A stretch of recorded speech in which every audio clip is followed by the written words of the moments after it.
เป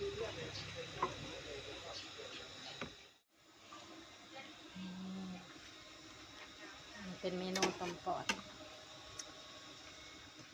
สบายดีพ่อแม่พี่น้องบ่จุกูสุกคนเนาะมื้อนี้ก็มาพบกับสองลาเจ้าเราคือเก่ามื้อนี้เนาะก็คือเฮาจะไปเฮ็ดกับเขาวเนาะมื้อนี้ก็จะมาถ่ายเป็นแนวต่างๆเนาะเดี๋ยวเพราะว่าเฮาบ่มีค่ากล่องเฮาก็จะถ่ายแนวต่างเนาะเดี๋ยวเฮาจะไปเฮ็ดกินเนาะเฮาจะเฮ็ดเมนูหยังเนาะทุกคนไปดูเด้อเนาะก็จะมาเอาของกินเฮาเด้อเนาะเชื่อว่าหลายๆคนก็จะบ่เคยกินหรอกเนาะเพราะว่าเขาจะบ่ค่อยมากินเนาะแต่ว่าบ้านเฮามันมากินนี่เฮาก็จะมาเอามีเรืออันนี้คืออีหยังอันนี้เป็นปอดหมูเนาะพี่น้องก็คือปอดหมูนั่นเองเขาจะลองมาเห็นเมนูต้มสมปอดหมูเนาะทุกคนอันนี้ก็จะเป็นเครื่องเนาะทุกคนมีต้นหอมตะไคร้ถั่วงอกเนาะมีมะขามเปียกเด้อนี่เป็นปอดหมูเดี๋ยวไปเบิ่งตอนต่อไปเด้อนี่เราจะมาล้างต้นหอมตะไคร้นะถั่วงอก10 บาท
พวกตะไคร้เนาะแล้วก็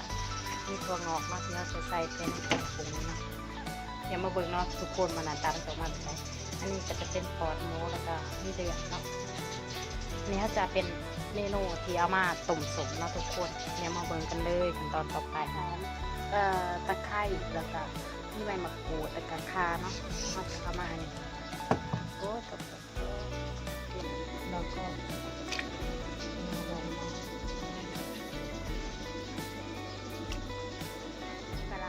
เดี๋ยวก่อนนะทุกคนน่าจะเอาไปลงหมอเขาลงแบบนี้เลยเนาะมันนะมันสุกแล้วก็จะมาหั่นก็จะมีเดือน่าจะพาก่อนเนาะตอนในหม้อเขาก็เป็นทีเดียวเนาะจะเอาลงไปเลยนี่ก็จะเป็นต้นหอมที่เขาหั่นไว้เนาะพวกอันนี้เครื่องเกี่ยงเนี้ยมากก็จะเอาลงตอนมันเดือดหรือว่ามันสุกแล้วเรียบร้อยเนาะพี่น้องซื้อมาใส่ก่อนนึงเนาะก็คือรอบปอดซุกยังเนาะเขาจะคอยเอาเดือดลูกเพราะว่ามันจะคนไปคนมามันจะดีเนาะในถั่วงอกก็จะใส่ตอนพร้อมกันกับเดือดเนาะเตรียมไว้แล้วเนาะก็จะมาเบิ่งมาเลยเนาะก็จะเอาออกมาหั่นเนาะพี่น้องเราจะเอาตรงนี้แล้วเราก็จะใส่มะขามเนาะปรุงรสเรียบร้อยเนาะปรุงรสก็ตั้งใจมากเนาะคือแกงคือต้มถั่วไปเลยเนาะเดี๋ยวมาเบิ่งตอนหั่นเลยเนาะทุกคนซุปแล้วเราก็จะเอามาหั่นเนาะหั่นแล้วก็จะเอาไปต้มอีกที่นึงเนาะอันนี้ก็จะเป็นปอดหมูเนาะเป็นแบบเฮ เขาเคยกินแต่ยังน้อยเนาะแล้วก็แบบว่าแต่ไปอยู่บ้านก็กินบ่อยเนาะเพราะว่าอยู่บ้านเฮานี่แพงเลยพี่น้องอยู่นี่นะบ่แพงอยู่นี่นะมีแต่40 บาทต่อพวงนึงอยู่บ้านเฮานี่เป็น20บ่ได้นี่พี่น้องซ้ำนี่นะเป็น20ประมาณอยู่70 80 บาทพุ่นแหละแพงอยู่เด้อคือแบบมันจะมักคนละแบบเนาะเดี๋ยวมาเบิ่งกันเด้อเนาะว่าจะต่อไปมันจะเป็นออกมาแบบใดเด้อทุกคนเมื่อจานเฮาอันนั้นเฮาก็จะเอามาหั่นเลยเนาะพี่น้อง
โอ้เสร็จสำเร็จเนาะพี่น้องอันนี้ก็จะเป็นคือ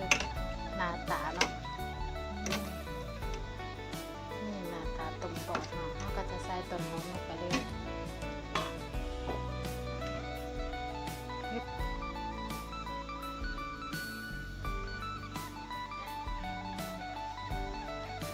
เป็นเมนูต้มปอด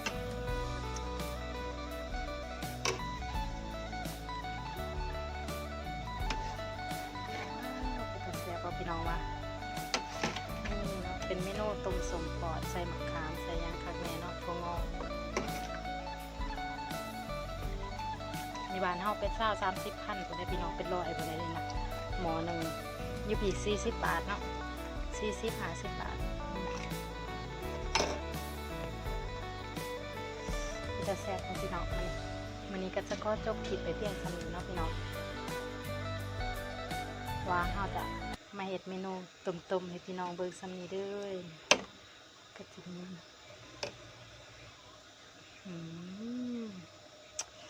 บ่ได้กินโดนแล้วพี่น้องต้มส้มๆนัวๆเนาะสด